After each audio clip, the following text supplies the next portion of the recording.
say that I'll take up the necessary action. Now, if I go straight to the question raised by the Honorable Member Sarah Korere, I wish to respond as follows.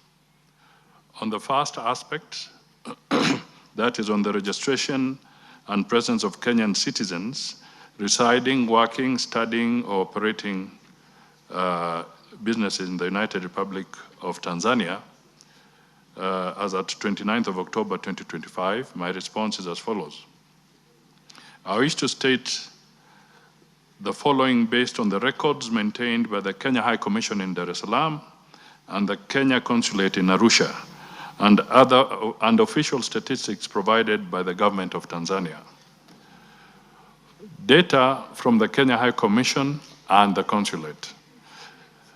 Between 2021 and October 2025, a total of 766 Kenyan citizens physically registered with the Kenya High Commission in Dar es Salaam and in the Kenya Consulate in Arusha. In addition, the mission online registration portal, which was very active between 2021 and June 2023, has so far recorded 276,186 Kenyan entries into Tanzania, covering both short-term and long-term stays. Statistics from the United Republic of Tanzania from July 2023 to June 2024 are as follows. During the reporting period, the government of Tanzania issued to Kenyan nationals the following: 448 students gratis passes, 879 work permits, 370 registered business entities owned by Kenyans, 1,806 residence permits for workers and self-employed Kenyans.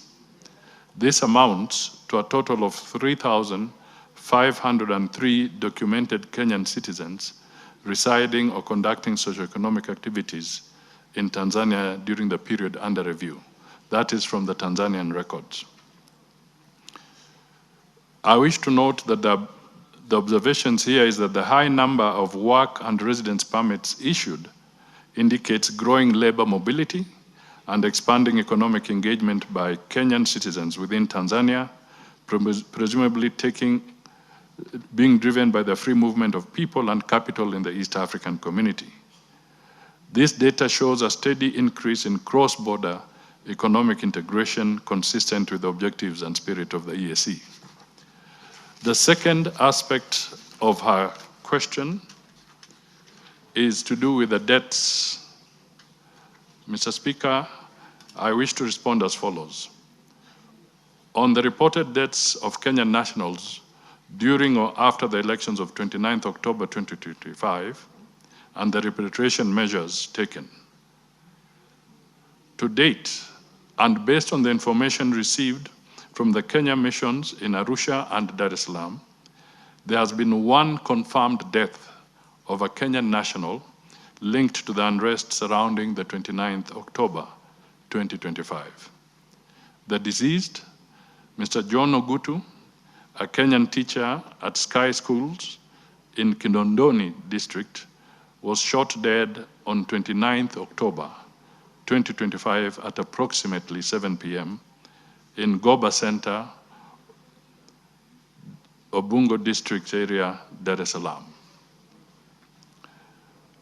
Mr. Speaker, I wish to point out that in response, the Kenya High Commission, with the support from Sky Schools, conducted visits to government hospital mortuaries in Dar es Salaam to trace and identify the remains of Mr. Ogutu.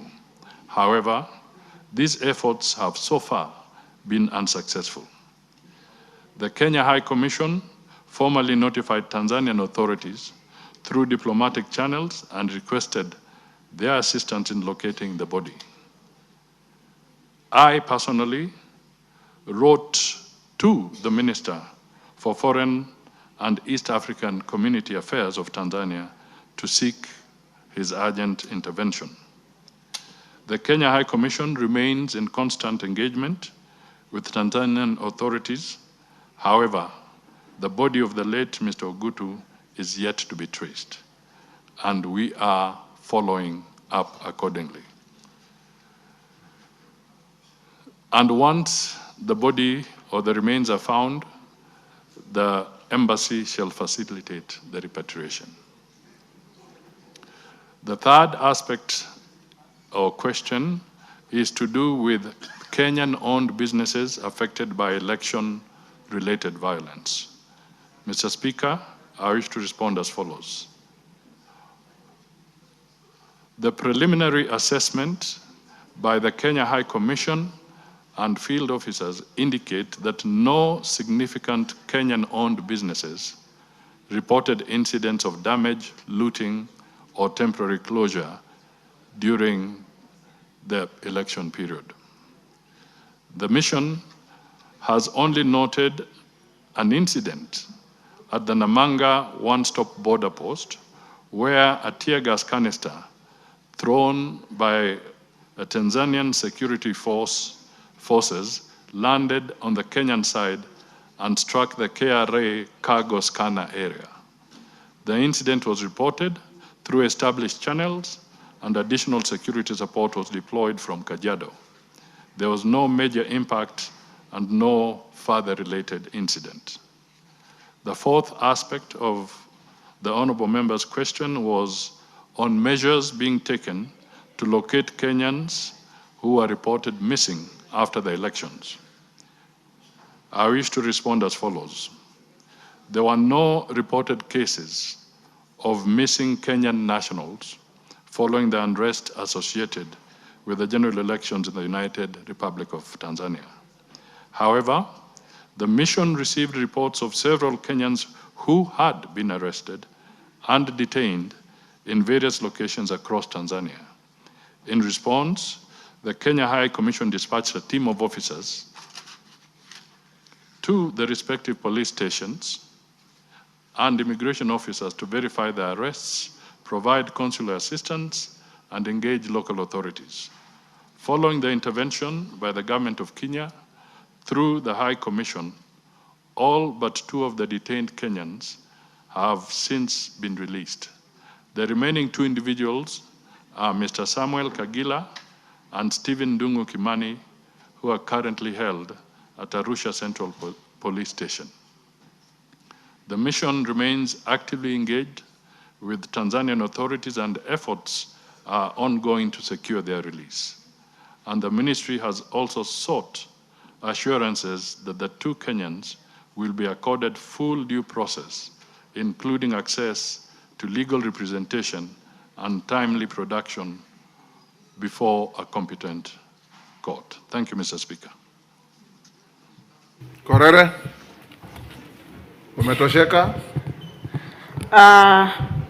Mheshimiwa Spika, sio haswa sijatosheka kamili, manake taarifa tunazozipata nje ni kwamba kuna baadhi ya Wakenya ambayo hawajui walipo wapendwa wao.